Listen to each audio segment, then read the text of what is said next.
راضی برضائے رب، رب کی رضا پر راضی رہنا. یہ بات کہ جو بھی کچھ ہوا یا ہوگا وہ اذن رب کے بغیر نہ ہوا ہے نہ ہو سکتا ہے. یہ تو ایمان کا منطقی تقاضا ہے. یہاں پتہ تک نہیں ہلتا جب تک کہ اللہ کی اجازت نہ ہو، اذن نہ ہو. تو جو کچھ ہوا اللہ کی اجازت سے ہوا، خواہ اس میں درمیان میں کتنے ہی عوامل آ گئے ہوں. کسی نے اٹھا کر آپ کو پتھر مارا، لیکن یہ پتھر آپ کو نہیں لگ سکتا تھا اگر اللہ نہ چاہتا. پتھر مارنے والے کا عمل اپنی جگہ ہے، لیکن آپ کو اس پتھر کا لگ جانا جو ہے یہ بغیر اذن رب نہیں ہے. لہذا اس کو سمجھیے کہ اللہ کی طرف سے آیا. ایک اس میں لطیفہ بھی ہے کہ ایک کوئی درویش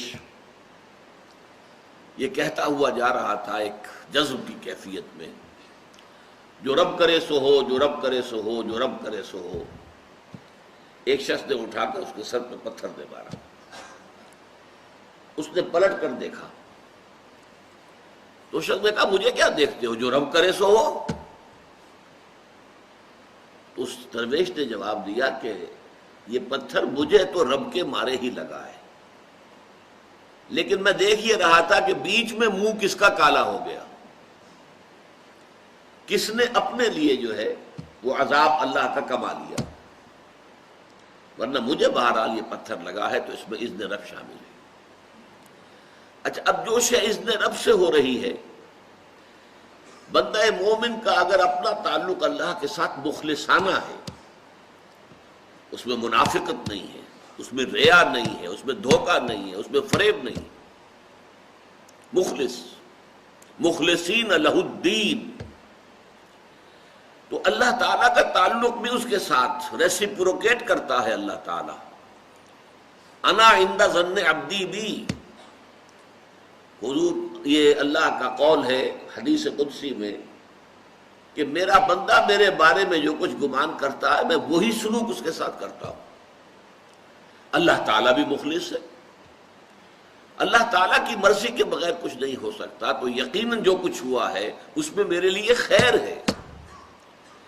چاہے فوری طور پر مجھے ناگوار گزرا ہے، مجھے تکلیف ہوئی ہے، میرے لیے یہ شے جو ہے ناپسندیدہ ہے، لیکن ان دی لانگ رن مجھے یقین ہے کہ اس میں خیر ہے. بیدک الخیر انک علی کل شیء قدیر، اے اللہ تیرے ہاتھ میں خیر ہی خیر ہے، تو ہر چیز پر قادر ہے. اچھا، جو ہوگا وہ بھی اذن رب کے بغیر نہیں ہوگا. یہی تصور اس کے بارے میں ہونا ضروری ہے. اسی کا نتیجہ یہ نکلتا ہے جس کو قرآن مجید بار بار کہتا ہے، بار بار کہتا ہے، بار بار کہتا ہے، لا خوف علیہم ولا هم یحزنون. کیا مطلب اس کا؟ نہ ان پر کوئی خوف ہے نہ حزن سے دو چار ہوتے ہیں. عام طور پر یہ سمجھا جاتا ہے کہ یہ آخرت میں ہوگا. آخرت میں تو بتمام و کمال ہوگا، دنیا میں بھی ہوتا ہے. خوف کس بات کا بھائی؟ ہوگا وہی جو میرا رب چاہے گا. وہ میرا دوست ہے، میں اس کا ولی، وہ میرا ولی. الا ان اولیاء اللہ لا خوف علیہم ولا هم یحزنون. جو اللہ کے ولی ہوتے ہیں، اللہ کے دوست ہوتے ہیں، ان کے نہ کوئی خوف ہوتا ہے نہ حزن ہوتا ہے. خوف کس بات کا؟ ہوگا وہ جو اللہ چاہے گا، اور جو کچھ اللہ چاہے گا اس میں کوئی نہ کوئی خیر ہوگا، چاہے فوری طور پر مجھے نظر نہ آئے. قرآن کہتا ہے سورہ بقرہ میں، عسیٰ ان تکرہوا شیئا وہو خیر لکم وعسیٰ ان تحبوا شیئا وہو شر لکم. عین ممکن ہے کہ تم کسی چیز کو ناپسند کرو درحالے کہ اسی میں تمہارے لیے خیر ہو، اور عین ممکن ہے کہ تم کسی چیز کو پسند کرو درحالے کہ اس میں تمہارے لیے شر ہو. اللہ یعلم وانتم لا تعلمون، اللہ جانتا ہے تم نہیں جانتے. تم افعال و اعمال و احوال و واقعات کے ظاہر کو دیکھتے ہو، اس سے متاثر ہو جاتے ہو. اس کے پردے میں کیا مشیت اذنی ہے، کیا ارادہ خداوندی ہے، اس کے پشت پر کیا چیز ہے جو اللہ تعالیٰ کو مطلوب ہے، یہ ہمیں نظر نہیں آتا. We are short sighted. ہماری نگاہ جو ہے بس کچھ دور تک جاتی ہے، اس سے آگے نہیں جاتی. لہذا افعال و اعمال و احوال و واقعات کے صرف ظاہر پر ہماری نگاہ ہے، باطن پر تو ہے ہی نہیں. لہذا ہم اس سے متاثر ہوتے ہیں. تو در حقیقت ایمان کا حاصل الا ان اولیاء اللہ لا خوف علیہم ولا هم یحزنون. اللہ کے دوستوں پر نہ کوئی حزن ہے نہ خوف ہے، کوئی سوال ہی پیدا نہیں ہوتا.